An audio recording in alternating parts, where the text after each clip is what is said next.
vous n'êtes pas votre mère, nous ne sommes pas nos parents, et vous n'êtes pas votre passé. Ça, c'est votre mental qui vous fait croire que vous êtes le résultat de votre passé. Votre passé, ce sont des expériences. Et c'est à nous, à vous, de décider si vous êtes la somme de votre passé ou si votre passé n'est que la multiplication, le résultat d'expériences. Bienvenue dans mon podcast Alliance de souveraines, le podcast des femmes de foi, des femmes qui sont ambitieuses et qui veulent devenir leaders de leur entreprise, leaders d'un mouvement. Pendant qu'ils étaient en chemin, un homme lui dit « Seigneur, je te suivrai partout où tu iras. » Jésus lui répondit « Les renards ont des tanières et les oiseaux du ciel ont des nids, mais le Fils de l'homme n'a pas où reposer sa tête. » Et un peu plus loin, Jésus lui répondit « Quiconque met la main à la charrue et regarde en arrière n'est pas propre au royaume de Dieu. »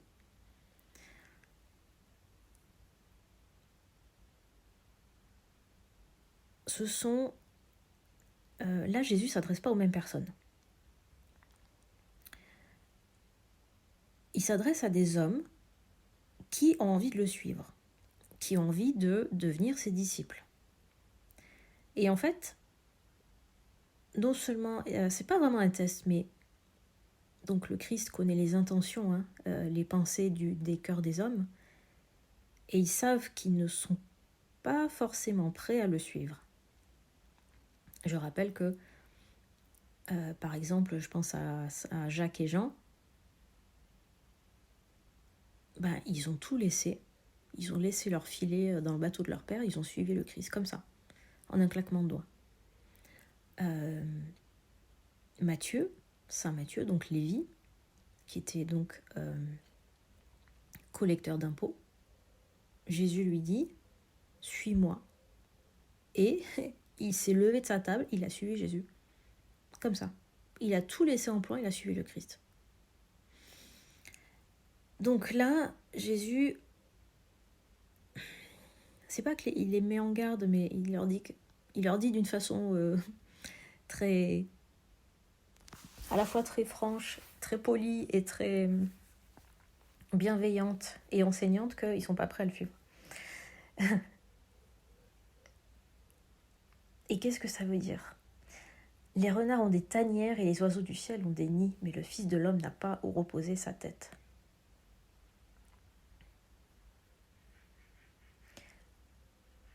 Jésus, il est venu sur terre, le Christ est venu sur terre pour accomplir une mission. Et sa mission principale, c'était proclamer, ses deux missions principales, c'était proclamer le royaume de Dieu. Donc pendant 3 ans, de l'âge de 30 ans à 33 ans, et c'était sa passion.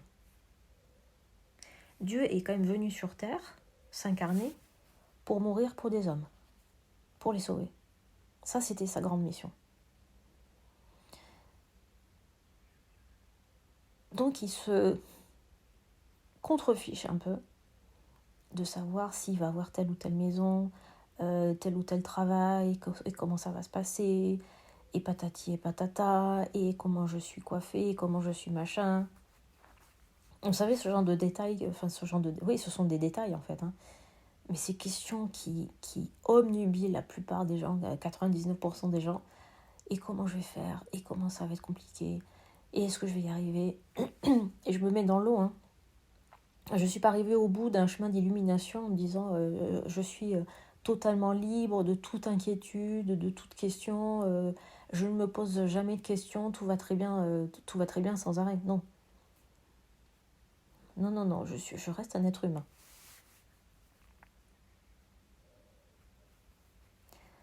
C'est juste que là, Jésus dit à cet homme qu'il doit poursuivre, qu'il doit accomplir sa mission. Donc en fait, il n'a pas le temps de, entre guillemets, s'installer. Il n'a pas le temps pour ça. Il fait ce qu'il a à faire. c'est un homme d'action. Et c'est un Dieu d'action. Il n'a pas le temps, il n'a pas de temps pour se poser des questions inutiles. Et avec un autre homme, donc Jésus lui dit « Quiconque met la main à la charrue et regarde en arrière n'est pas propre au royaume de Dieu. » C'est fort ça aussi.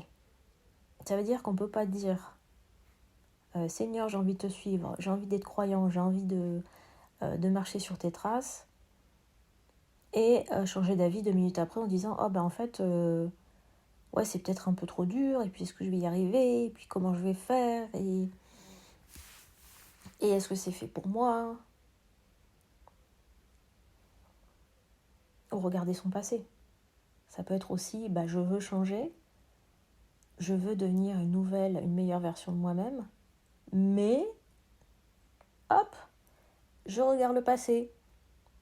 Ah mais oui, mais on m'a dit que j'étais comme ça. Ah mais oui, mais ma mère, patati patata. Vous n'êtes pas votre mère, nous ne sommes pas nos parents, et vous n'êtes pas votre passé. Ça, c'est votre mental qui vous fait croire que vous êtes le résultat de votre passé.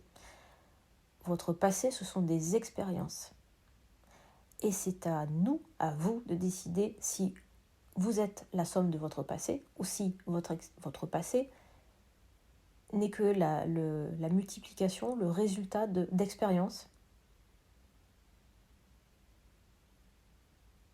mais qui ne sont pas vous. Vous ne vous résumez pas à des expériences du passé. Voici toutes choses deviennent nouvelles. Les choses anciennes sont passées, voici toutes choses deviennent nouvelles. Ça part d'une décision. Alors oui, après il y a des croyances à transformer, il y a des mécanismes de survie à oublier. Alors pas à oublier, non, parce que ça ne s'oublie pas, mais à transmuter. Tout part d'une décision. Et une décision avec le Christ, c'est une décision ferme et définitive. Il n'y a pas de retour en arrière. On ne met pas la main à la charrue, donc la charrue dans le champ.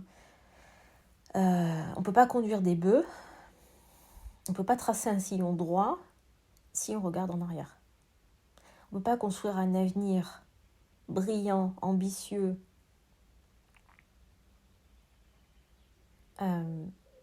qui nous révèle en regardant le rétroviseur. On ne peut pas arriver à destination vers, je ne sais pas, sa plage ou sa villa de rêve, je ne sais où, là, son palais au bord du lac de Caume. On ne peut pas faire cette route-là en regardant tout le temps dans le rétroviseur. Ou pire, en arrière. Vous savez, en mode marche arrière. C'est juste pas possible. Là, c'est le plantage assuré. Donc, en fait, Jésus est très perspicace et très terre-à-terre. Quand il dit des choses qui semblent, pour les oreilles communes, quelque chose de très compliqué, c'est très spirituel, c'est très désincarné. Non, pas du tout. C'est très, très, très simple et c'est très incarné. Toujours. C'est extrêmement pertinent, d'une grande intelligence, d'une grande précision, et ça s'applique absolument à tous les domaines de notre vie. Le domaine spirituel, le domaine matériel, le domaine professionnel, le domaine familial, le domaine émotionnel. Ça s'applique absolument dans tous les aspects de notre vie.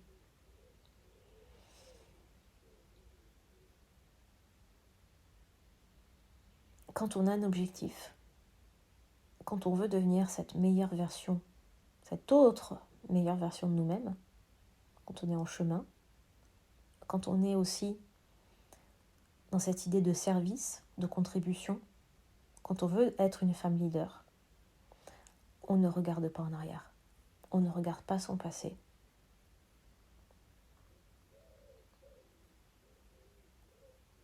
vous êtes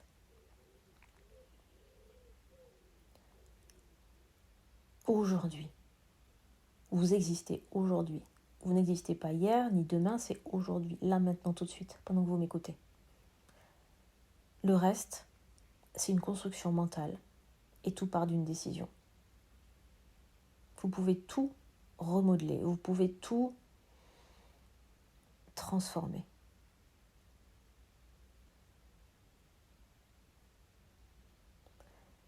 Je vous souhaite une merveilleuse journée et je vous dis à très bientôt.